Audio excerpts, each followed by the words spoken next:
Welcome to Two Guys on a Porch. I'm Jason. This is Bradford. As always, we have my trusted hunting dog, Kimber, with us, and we are back again at the Whiskey House.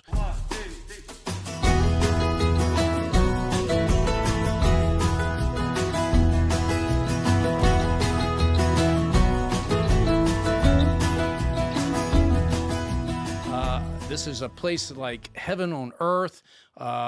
Kimber was good on the porch in the last episode, so JB let her come in the house this time, and we are filled with a place that has bottles floor to ceiling, filled with the flavor of friendship. Yeah, we were outside last time, and JB blindfolded us to bring us here. So we can see inside, and we are in the Kentucky room.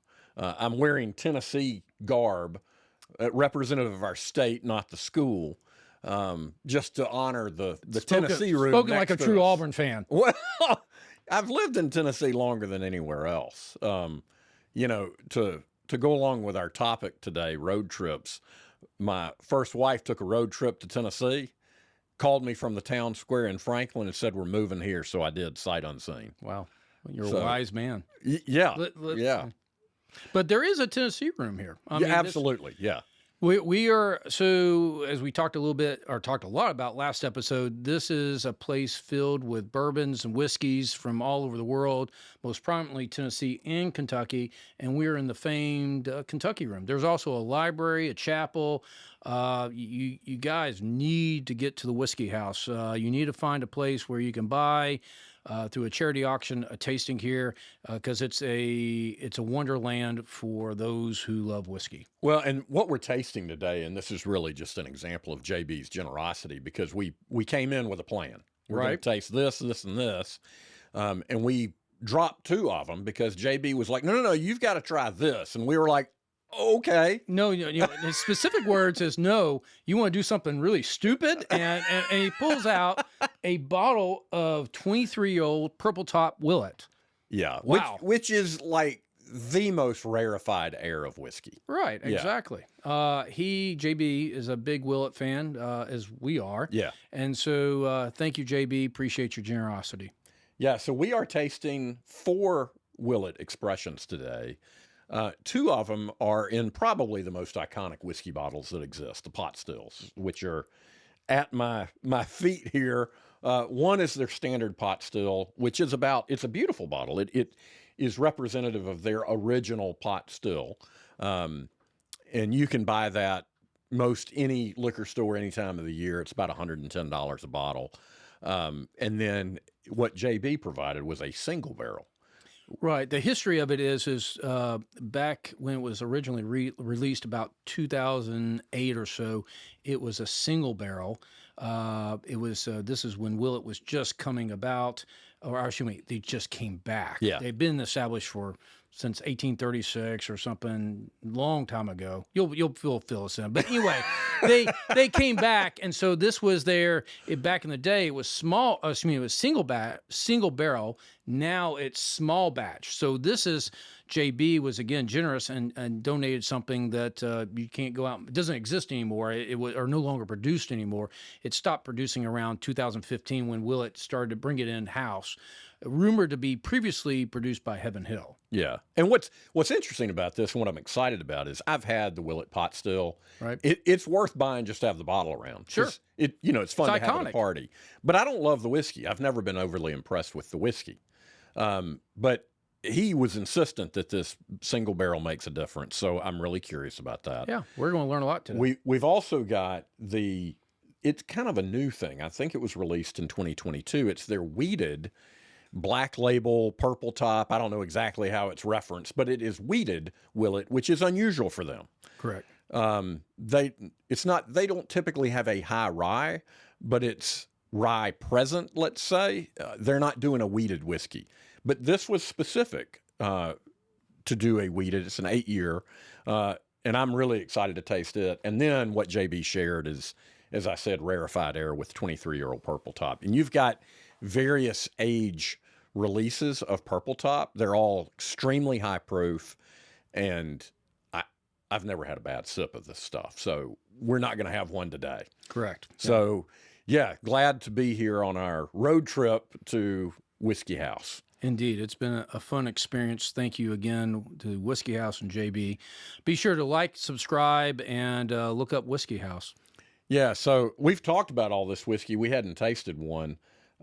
Let's jump in, and we're going to knock out this wheated pretty quick, which is, I think, what you're holding. Yeah, I was about to say, how do you want to start? Yeah, so you've been sniffing and tasting. I haven't. No, I haven't. I jumped ahead, tasted the 23. I have not tasted. I've never had this before. Sure, I have not Jason. tasted this yet. You're right. So basically, what this is their wheated version. They basically, this is bourbon. It's predominantly corn, right? It's 70-something% corn, or it's there about 70% corn.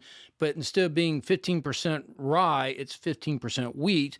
The remaining 15% or change is barley. Yeah, this, boy, on the nose, this hits really nicely. First thing I picked up was like a floral. Yeah, it's soft on the nose. And that's the amazing thing with Willett. It's the high proof, but it doesn't hit you with that hard vapor, that alcoholic vapor. It has a very, very approachable floral nose. Yeah, and usually when you're drinking or tasting wheated, you don't pick up floral. Typically, it's kind of a warm vanilla, that bready, where that wheat would come from. So it's unusual to pick up that floral note. That's really interesting. And then from a proof standpoint, we're at 108, which for Willett, that's pretty low. Yeah, that is low. You know, they're it's not unusual to find 140, but yeah, they're typically in the 130, high 130s range. So 108 on this. So the color, this is aged 8 years. I would have guessed less than that. It's really a light gold in color. It's fairly viscous. It's a full mouth fill to it. Not as full as our Old Fitzgerald in a previous episode, but it's got a strong start and it fades out in the finish. It's good. It's not great. I was just sitting here thinking, you know, Willett is so good at making high proof whiskey palatable to the point that you don't even taste the alcohol. Right. I mean, that's saying something when you're tasting 140 proof. And this, it tastes a little hot. Yeah, like the flavor's good. I like wheated, but yeah, I'm not going to sit here and go, oh my gosh. And for $400 a bottle, I'm certainly not doing that. So yeah, I agree. This is it tastes hotter than it is. I think it's the black pepper taste in it. Interesting. It's a spice to it. You know, it's easy to mistake a high proof alcohol for something that has more of a peppery spice taste to it, and that's what I'm tasting. Even though rye typically has more of a spice taste, right. This does not have the rye in it. But it's got a lot of black pepper to it. Yeah, I would agree with that, which is unusual for a wheated. So, yeah, so I don't know if disappointing is the right word, but, you know, if we're talking about value, yeah, and I think 250 is what you would find it for on a shelf, but secondary market is about the only place you're finding this right now, and it's about $400 a bottle. It's a different expression. I mean, Willett typically is high proof with corn, rye, barley. And so this one, they put wheat in it. So it's a different expression. And hey, hats off to them for trying different things. I like Purple Tops better. Oh, 100%. Yeah. Hey, so we talked about being on a road trip coming down here. You mentioned a good road trip story.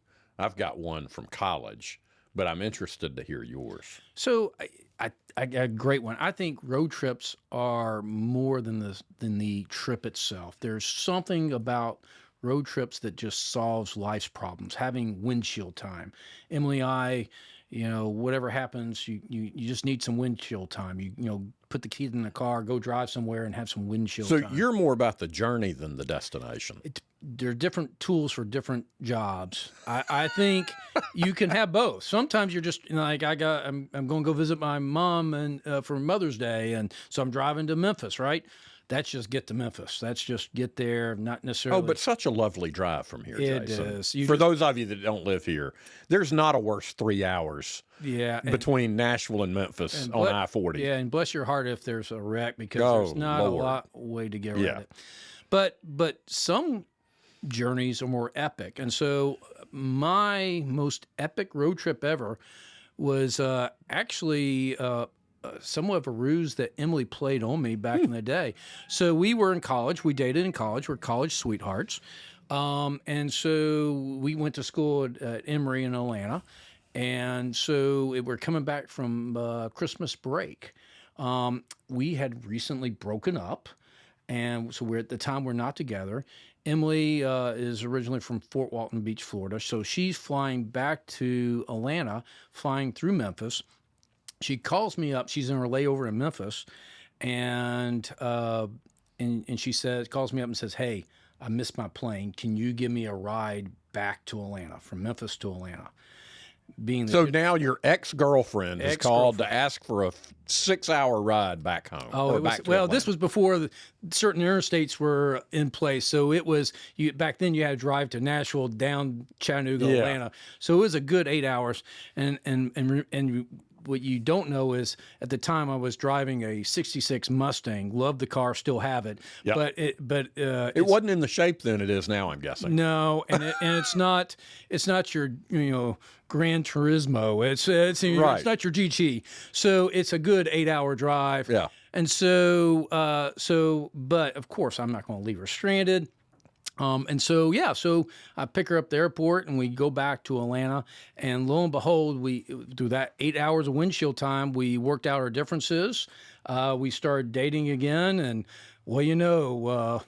31 years later, 5 kids, it's become a great thing. So, wow, that's a hell of a road trip. Yeah, that's my most epic road trip. So yeah, my road trip story is more of your typical stupid college thing that leads to nothing other than a good story later. Yours is meaningful, you know? I'm sorry. It wasn't my purpose to outdo you there. You said road trip, and I'm like, what's my most memorable road trip? And that's it. So I was a spring pledge in my fraternity at Auburn. But one thing I want to go back to my story. Yeah. I forgot the punchline, and this is Emily's ruse. Emily did not miss her flight. She just said she missed her flight and called me up. Really? So her hope is that trip would solve. Yeah. So she wanted to resolve our argument, our differences back then, and hats off to my very wonderful, wise wife. But yeah, that was a ruse. She did not miss her flight. I don't understand how y'all would have been college sweethearts, because you look your age and she looks 15 or 20 years younger than that. So yeah.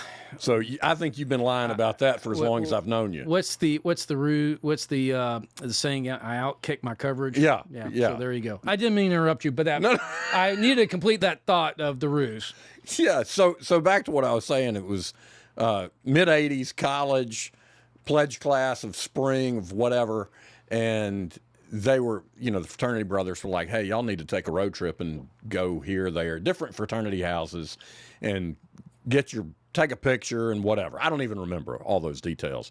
So I've got the land yacht, which is like a '79 Oldsmobile Delta 88. Oh yeah. 18 people could have fit comfortably in the trunk. Yeah. Yeah. And so our first stop was in Montgomery as we were heading to Florida. And if the state capitol there is still looking for a parking meter, we didn't take it. So that fit nicely in the trunk of that car. Yeah. But we get to the beach in Panama City at night, like 2 a.m. at night, and we have no money and we have no place to stay. We didn't even know that's where we were going. Wow, that's spontaneous. Yes, and so we get to a hotel that looks not unoccupied, but not condemned. So kind of in between, and we just started checking doorknobs until we found one that unlocked. And that's where our room was for the night. That's called camping. Yeah, and that's kind of what it felt like.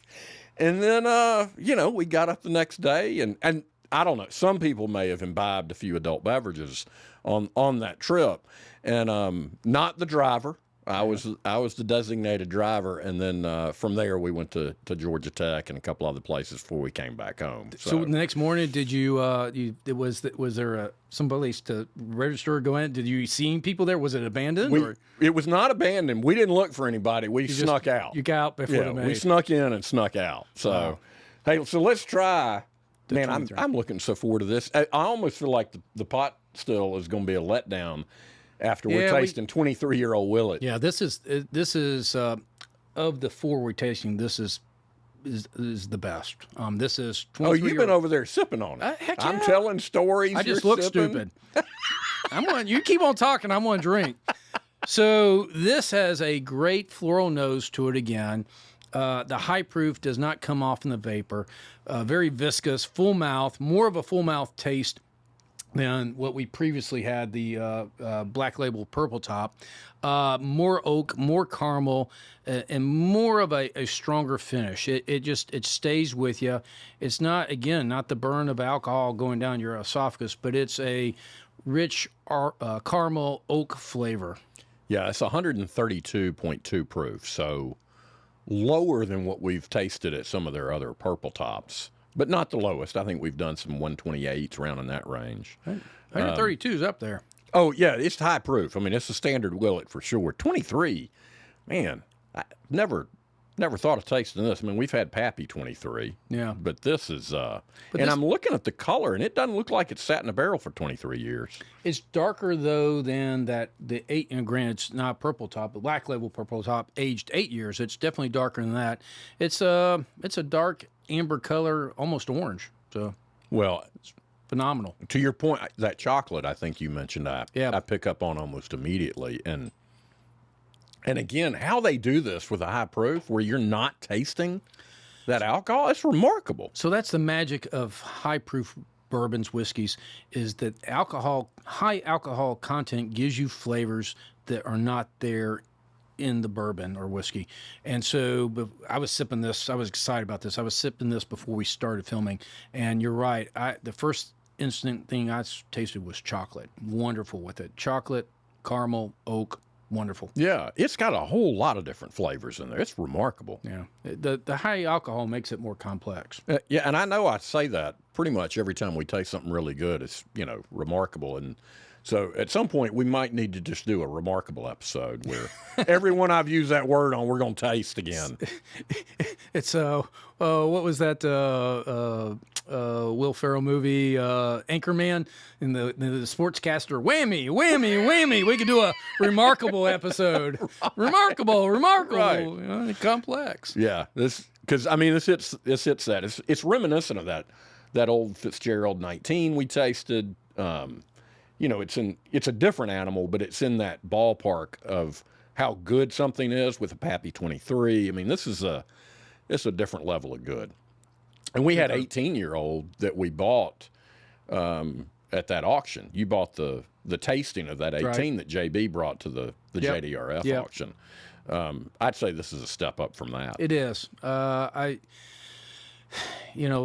was a few weeks ago, and my memory of that is good, but it's hard to compare side by side. This, I remember this being better. So, on to the pot still. Yeah. So we've got the standard, and then we've got the one that JB is sharing. I'm looking at a color comparison. I don't see any difference it's about the between same color. that. As I think about Willett, I think the pot still is underrated. I've had it before. I like it. I admire the Willett brand because it's truly a family distillery. Yeah, and let's talk a little bit about that. In this day and age where they get sold, traded off, or financial problems, hats off to the Willett family for keeping it. And they've had their hard times, but they've kept it together or brought it back now. Yeah, the distillery itself cranked up in 1936, so right after Prohibition on family land up in Kentucky. Willett, and I don't remember his first name, A.W., I think. Thompson, I thought. Well, that may be right. Yeah. And I think he had 4 sons, and they started this distillery in 1936 and bottled, I think, for the first time in 37. But they had been involved in whiskey production, to your point, going back at least 100 years. And that land and distillery has stayed in the family even when, in the 1970s, they quit producing. Bourbon fell out of favor significantly in the 70s. You had Stetzel Weller that sold out in 72. You've got these guys, Willett, that shut down. And so the Willett name, even though they started distilling some in the beginning in the 80s for other people, they didn't resurrect their name until 2012 and joined the Kentucky Distillery Association that same year. And they've got a few brands. Old Bardstown would be Noah's Noah's, Mill, yeah. Johnny Drum is something you're seeing more of. Rowan's Creek, Yeah. Cowan's Creek. No, it's Rowan's It's Creek. Rowan Creek, Yeah, okay. you're right. So, yeah, they've got a few labels out there. And so we've seen that name really just recently, but it is an old distillery, an old family. And it's still, I think the granddaughter is the CEO and president. And I think is in the Whiskey Hall of Fame up in Kentucky. So that's kind of the story of what we're drinking. What's amazing to me is that, again, they're resurrected in 2012. They started before that, but really, kind of came in their own in 2012. And their stuff was on the shelf, and then it disappeared. You're not going to find a purple top on a shelf. It is allocated. You can still find the pot still on the shelf, and that's why I think this is underrated. It's good. This is a similar mash bill to their wheated the Black Label Purple Top. It's a wheated bourbon. It's not aged as long. It's hard to find out the exact numbers, but this is very approachable. This is a it doesn't have a full mouth fill. It doesn't have that long finish, but it's very pleasant. It's a light cherry oak finish. It's very nice sipping whiskey. Yeah, I was going to say exactly that. It's good sipping whiskey. Now, am I going to go out and pay $100 for it versus something else? Not necessarily. No, this is a 1.75 liter bottle. It'll last you a while. Yeah, it will, and it is iconic. It's fun to pour at parties. I've bought it just for that purpose because it's a conversation piece. But the whiskey, I don't think, is any better than something else you could find that you like. But it's also not bad whiskey, right? To your point, it's very pleasant Quite sipping good whiskey. whiskey. Yeah. So yeah, let's move on and taste the single I barrel. mentioned this before, but when they're resurrecting the brand Willett, this initially was single barrel from they started and they were outsourcing. They weren't distilling themselves, so they were outsourcing, getting their juice.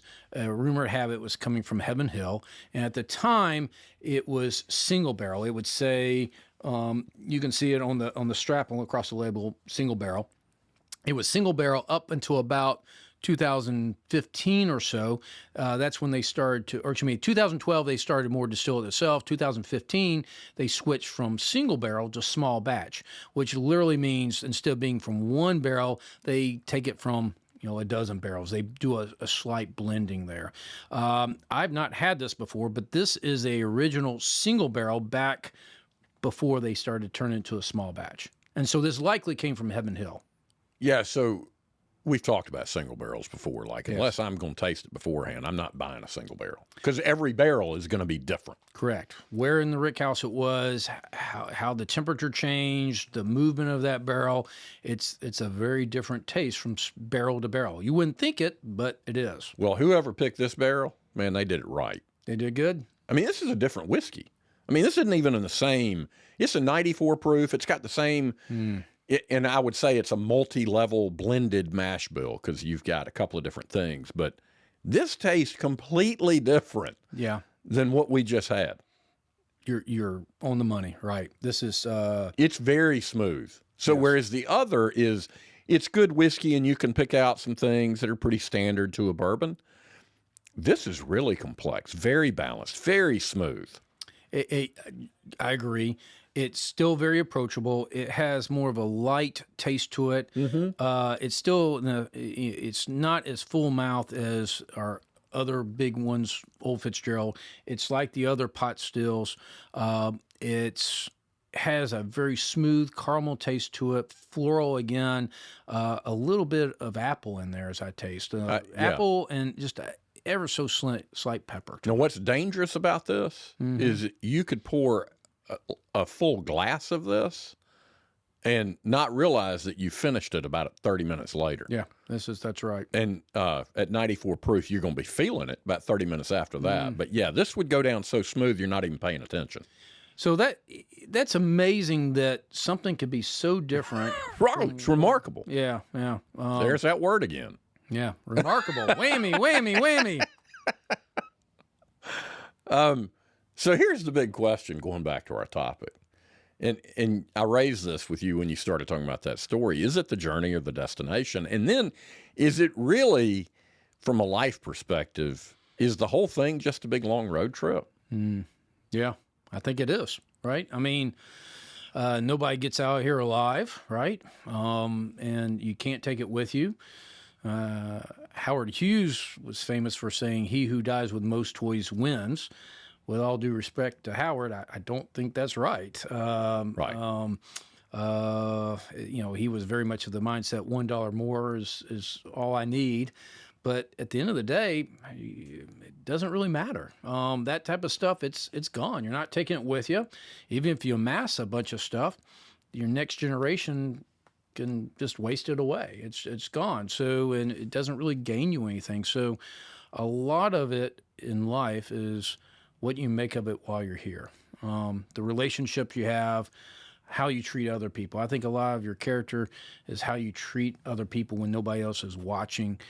I think that's what counts. I think it's the journey and not the ultimate achievement of where you end up. Yeah, when I was raising small kids and would get them up at 3 in the morning so we could head down to Florida where my first wife was from, or we were taking a trip to Disney, man, I was all about how long can we go before we have to stop? And, I don't want to take a restroom break unless it coincides with needing gas and all of that.